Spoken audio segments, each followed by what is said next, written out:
টালিগঞ্জ থেকে আমাদের সফর শুরু। প্রিন্স অ্যানভার রোড ধরে আমরা যাদবপুর থানা ক্রস করে অভিষিক্তা থেকে ডান দিকে নিয়ে এই আনন্দপুর মেন রোডে পড়লাম। নমস্কার, আমাদের চ্যানেলটা কলকাতা কাপলের নতুন ভিডিওতে সবাইকে স্বাগত। আমরা আজ গাড়ি নিয়ে বেরিয়ে পড়েছি টাকির উদ্দেশ্যে। আমাদের বাঁ হাতে রুবি আনন্দপুর রোড আর Indian Institute of Foreign Trade ফেলে রেখে আমরা এগোতে থাকলাম চৌবাগার দিকে। অভিষিক্তা থেকে চৌবাগার মোড় 4 কিলোমিটার মতন রাফলি। আর এই কথা বলতে বলতে আমরা পৌঁছেও গেলাম চৌবাগার মোড়। এই যে বাঁ দিক দিয়ে রাস্তাটা আসছে দেখছেন, এটা সায়েন্স সিটি কানেক্ট করছে। এখান থেকে আমরা যাব ডান দিক। সায়েন্স সিটি, রুবি বা অভিষিক্তা যে কোনো রাস্তা দিয়ে আসলেই এই চৌবাগার মোড় ক্রস করতে হবে। আর এই যে রাস্তায় আমরা এখন পড়লাম, এটাই হচ্ছে বাসন্তী হাইওয়ে। আজ আমরা টাকি চলেছি পিকনিক করতে। হ্যাঁ, শীতের পিকনিক, উইন্টার সিজন, তাই জন্য চড়ুইভাতি। আর পিকনিকের জন্য টাকির নামই আছে টাকি পিকনিক স্পট।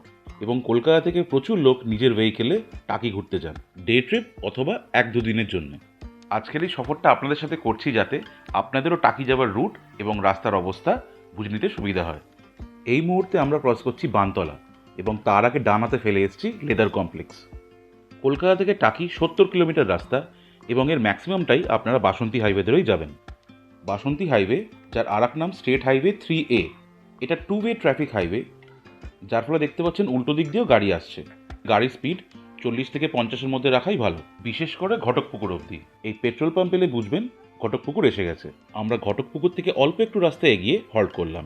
যদি এই কলকাতা টু টাকি এন্টায়ার জার্নির মধ্যে কোথাও হল্ট করে ব্রেকফাস্ট বা জলখাবার চা খেতে চান, তাহলে এই ঘটকপুকুরটা আপনারা অপশান হিসেবে দেখতে পারেন। প্রচুর দোকান দেখলাম ওখানে, একটা বড় সড়ো জাংশন, ওটা পেট্রোল পাম্প অনেকগুলো আছে, যার ফ্রেশ হওয়ার ওখানে হতে পারেন। আমরা স্টার্ট দিয়েছিলাম টলিগঞ্জ থেকে, ওখান থেকে ঘটকপুকুর মোটামুটি আমাদের 1.5 ঘন্টা মতন লাগলো। তার মাঝখানে আমরা 15 মিনিট পেট্রোল পাম্পে কাটিয়েছি আর কি। ওখানে হাওয়া ভরতে আমাদের একটু সময় লেগে গেছে। তো সেটা যদি বাদ দিই তাহলে ওই 1 ঘন্টা থেকে 1 ঘন্টা 15 মিনিট এই ঘটকপুকুর পৌঁছাতে লেগেছে। রাস্তাটা পুরোটা ফাঁকাই ছিল, মেজরলি ওই একমাত্র ভোজের হাট আর ঘটকপুকুরের যে মোড়গুলো আছে ওইখানে একটুখানি কনজেশন ছিল। ওইখানে মোটামুটি আমাদের 5 থেকে 10 মিনিট খেয়ে গেছে আর কি। টাকি এখান থেকে 1 ঘন্টা দেখাচ্ছে, রাস্তা ফাঁকা থাকলে আরও তাড়াতাড়ি পৌঁছে যাব। তাহলে চলুন।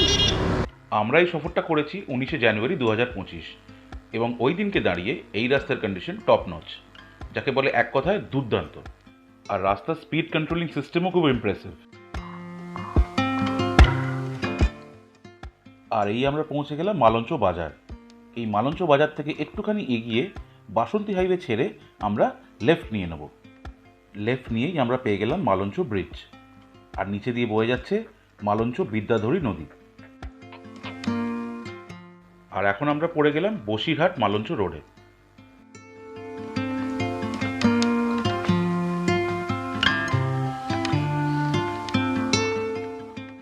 এই রাস্তাটা একটু ন্যারো হলেও দুটো সাইড কিন্তু যথেষ্ট সিনিক। আর এই রেলগেট পেরিয়ে আমরা টাকি রোডে উঠে গেলাম।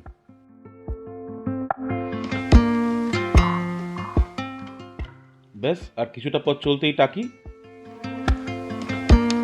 আমরা পৌঁছে গেছি আমাদের পিকনিক স্পট। এটা হচ্ছে টাকি রাজবাড়ি, পুবের বাড়ি যেটাকে বলা হয়। চলুন তাহলে পিকনিক শুরু হোক।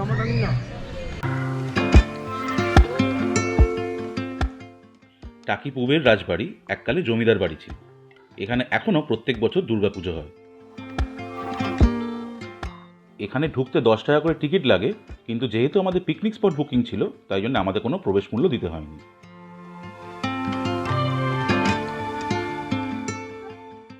পুরো জার্নিটাই ঘুমিয়ে ঘুমিয়ে এসছে বলে এতক্ষণ পরিচয় করানো হয়নি। ও হলো আমার পুত্র রাজভোগ, এবং এই যে ওর মা রুনা, আর আমার নাম অমিতাভ।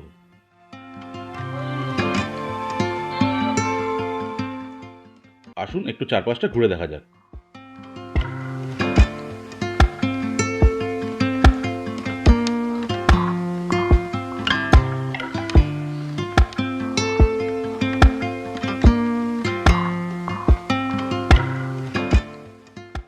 এই পুবের বাড়িতে রয়েছে পিকনিক করার ভালো ব্যবস্থা।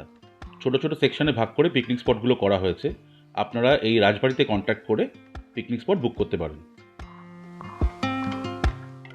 চট করে ব্রেকফাস্ট সেরে দুপুরে রান্না ঠিক মতো এগোচ্ছে কিনা চেক করে নিয়ে আমরা একটু বেরিয়ে পড়লাম।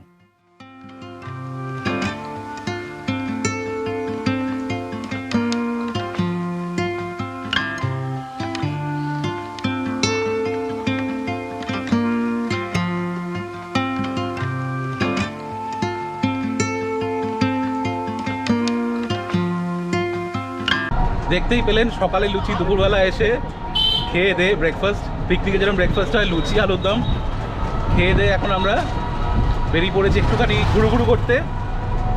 এই পুবের বাড়ি থেকে আমরা টোটো ধরে রাজবাড়ি ঘাট যাচ্ছি, একদম কাছেই এটা। ওখানে গিয়ে একটু ঘোরাঘুরি করবো, আপনাদেরকে দেখাবো। পৌঁছে গেছি টাকি রাজবাড়ি ঘাট।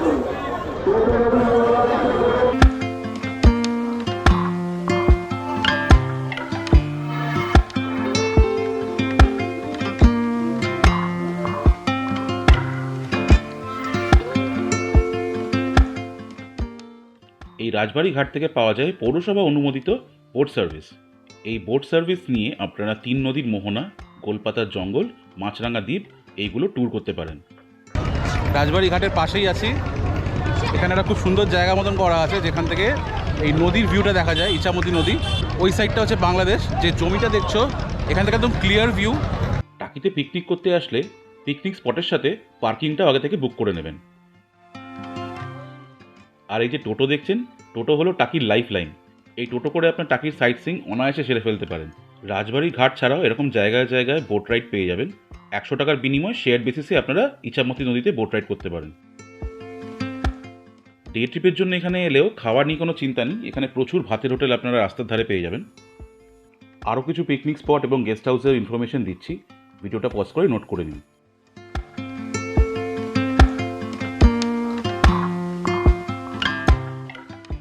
রাজবাড়ি ঘাট ধরে কিছুটা এগোতেই আপনারা এই আই লাভ টাকি পয়েন্টটা পেয়ে যাবেন। এটা কার্যত টাকির ফটো বা সেলফি জোন।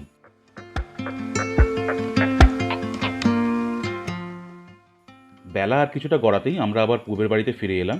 এসে দেখি তখনও ভাত হচ্ছে, আর কিছুটা পরেই আমরা বসে গেলাম লাঞ্চে।